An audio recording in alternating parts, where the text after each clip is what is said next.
ఒకప్పుడు గోదావరి తీరంలో ఉన్న చిన్న పల్లె శాంతినగరం.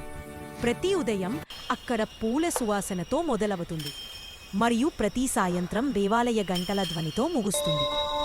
ఆ గ్రామంలో కమలమ్మ అనే వృద్ధ సతీమణి నివసించేది. ఆమె భర్త చిన్న వయసులోనే స్వర్గస్థులయ్యాడు. కాని కమలమ్మ తన జీవితాన్ని దేవుని సేవకు అంకితం చేసింది. ప్రతి ఉదయం బ్రహ్మముహూర్తాల లేచి తులసి దళాలు తెంచి పూజకు సిద్ధం చేసేది. ఆమె గృహం చిన్నదైనా పవిత్రంగా ఉండేది. దీపం ఎప్పుడూ ఆరేది కాదు, భక్తి ఎప్పుడూ తగ్గేది కాదు. ఆ రోజు ఉదయం కూడా కమలమ్మ పూజ మొదలుపెట్టింది. తన చేతులతో చేసిన పూలమాల మరియు తాను వచించిన భక్తిగీతం ఆమె చల్లని స్వరంలో జపించింది. నిన్ను చూడకుంటే నా దినం మొదలవదు స్వామి.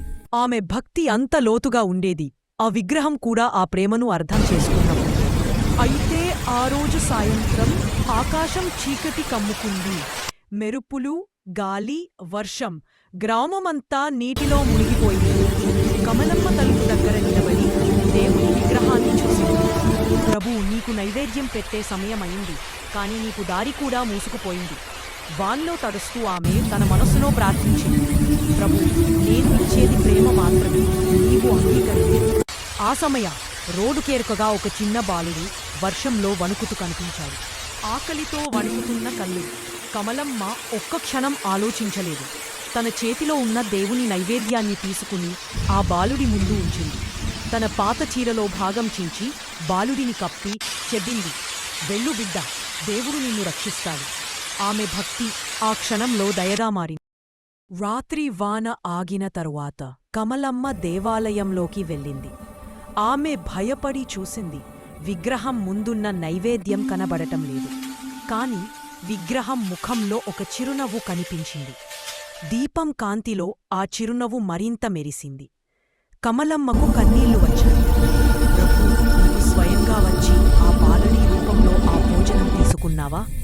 ఆమె గుండె ఆనందంతో నిండిపోయింది. ఆ సమయంలో ఆలయంలో ఒక మృదువైన స్వరం వినిపించింది. కమలమ్మ, నీ భక్తి నాకు ప్రీతికరమైంది, కాని నీ దయ నాకు మరింత ప్రీతికరం. ఆ పాపం నీ చేతిలోనే నన్ను చూశాడు. నీ చేతిలోనే నేను భోజనం చేశాను.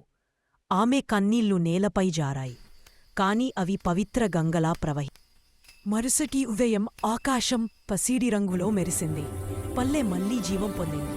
కమలమ్మ గృహం ముందర పసుపు కుంకుమలతో దీపం వెలిగింది.